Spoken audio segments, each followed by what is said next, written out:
Hey guys, it's Natalie, otherwise known as the Northern Lass, and today I am going to be reading your assumptions.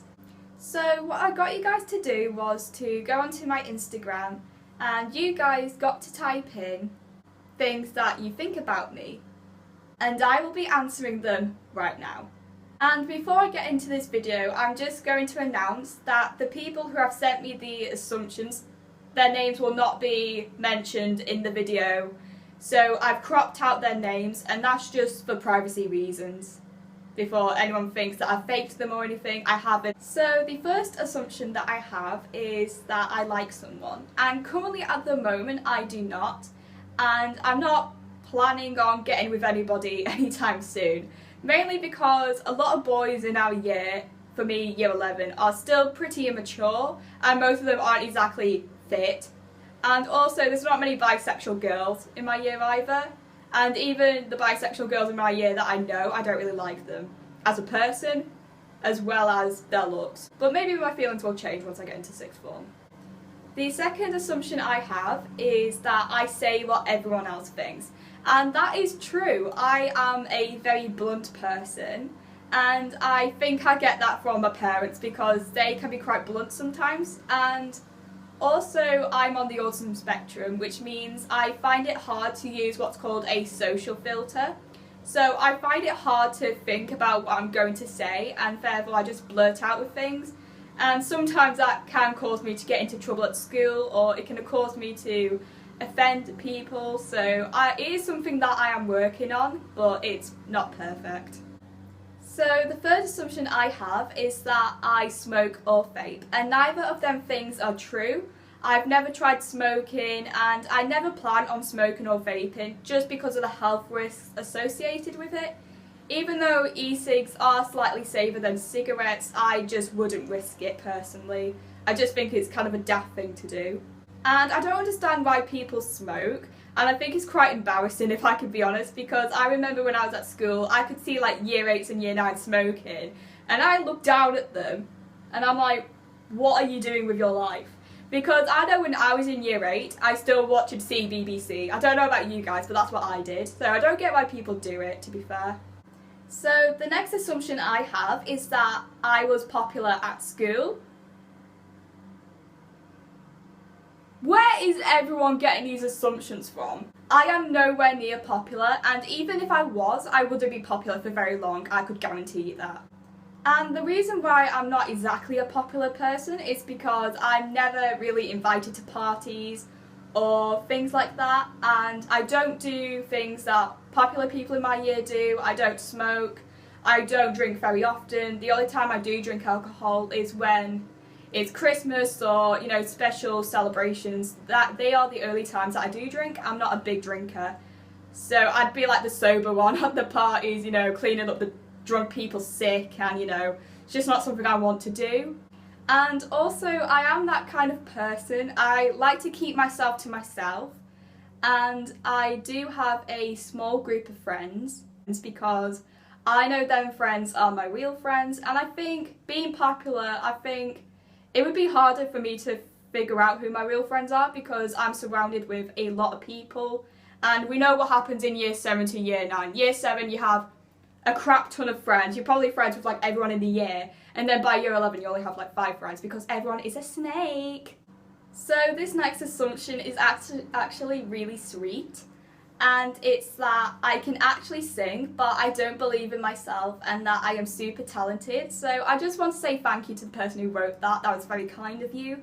This person knows who she is. She's probably watching this video, so she knows who she is.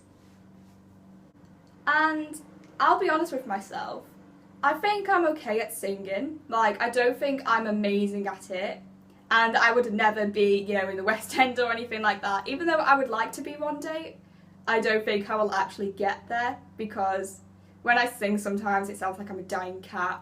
And that's probably because I'm still trying to find my vocal range at the moment. So once I find songs in my range, I think I'd be okay at it. And the reason why I don't really like to believe in myself is because, like, I kind of know I can do it, but I don't want to come across as a show-off or a cocky person, because that's not what I intend to be in life. This next one isn't necessarily an assumption, but it says, who are your best friends and give your opinion about them and what they are like. So I have 3 best friends.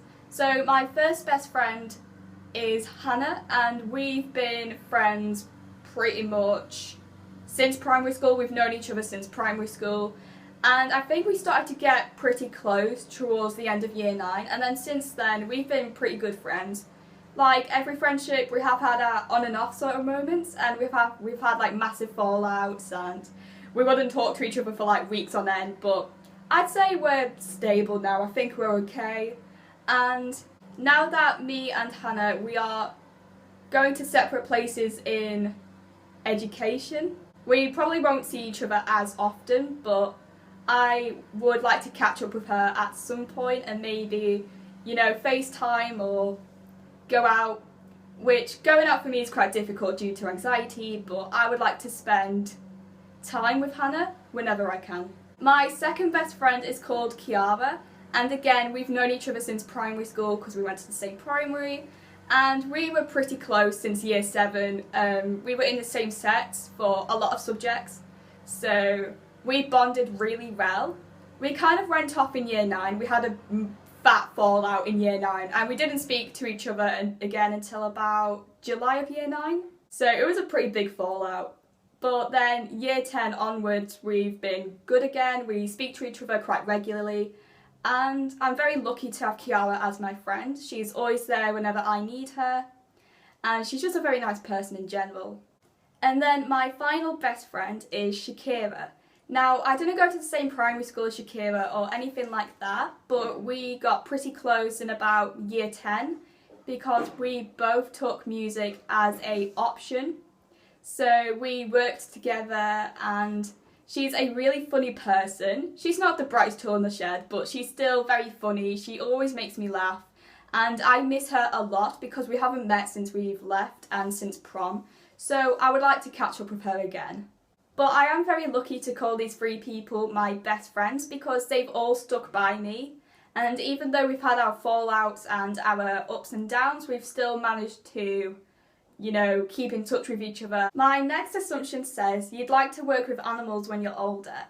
And I do agree with that. Since I was little, I've loved animals. I love pretty much all kinds of animals, to be honest.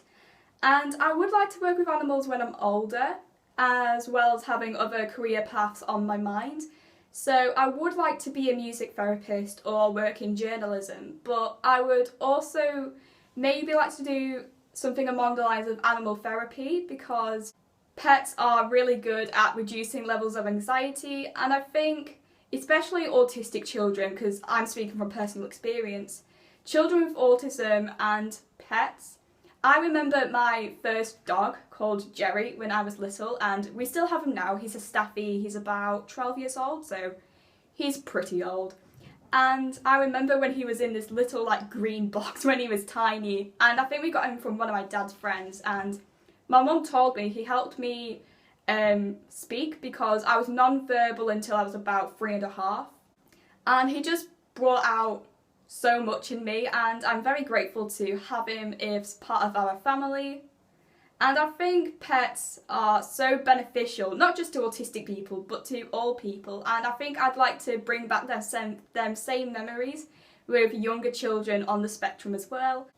Again, this next one is not an assumption, but it says, I'm a really lovely girl and we surprisingly have a mutual friend called Kay Maynard, and yes, we do. I'm friends with Kay from filming with one of my other friends, Izzy Pye. We were in a short film together, and Amber, who wrote this assumption, I'm sure she's fine with her name being mentioned this once, but she knows Kay through a Hollyoaks audition, so we have mutual friends. Okay. So this next assumption is pretty interesting to me, and it says, you seem confident on YouTube, but you're actually shy off camera. And I think the reason why I appear very confident on YouTube is because YouTube is a platform for me to express myself and voice how I feel about things.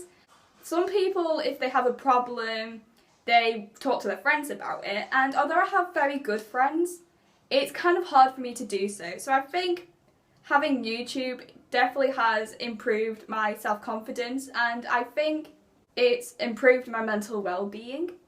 And I wouldn't necessarily I'm shy, but like I've said earlier, I am a kind of person who I like to keep myself to myself, especially in school, because school for me is a place for me to work hard and do well. So I tend to limit how much I talk to my friends because I don't like to be distracted, but at the same time I do have a very good group of friends and I speak to them frequently during break and lunch and lessons where we get to have a bit of, free time where we get to chill before we transition to a next piece of work.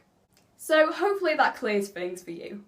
And this other one is actually quite interesting. I don't know where people are thinking about these from, but it says you're questioning your sexuality, and that is not correct. I came out as bisexual a few years ago. I think in 2016 I came out as bisexual, and I've remained the same. I still like boys and girls, so I'm still bisexual and I'm not planning on changing my mind anytime soon.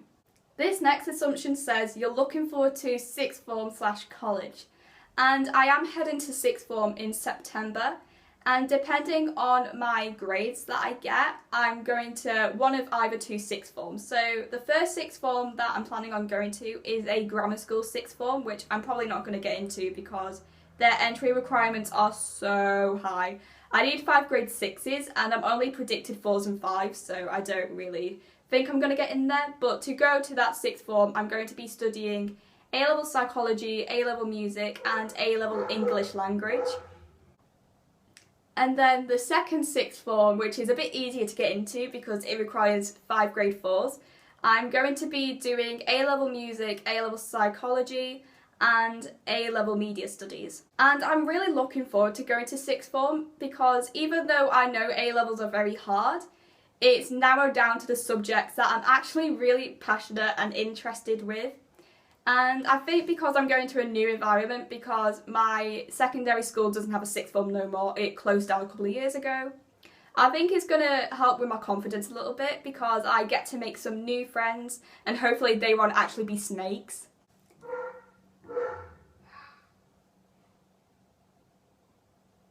I'm trying to make a YouTube video.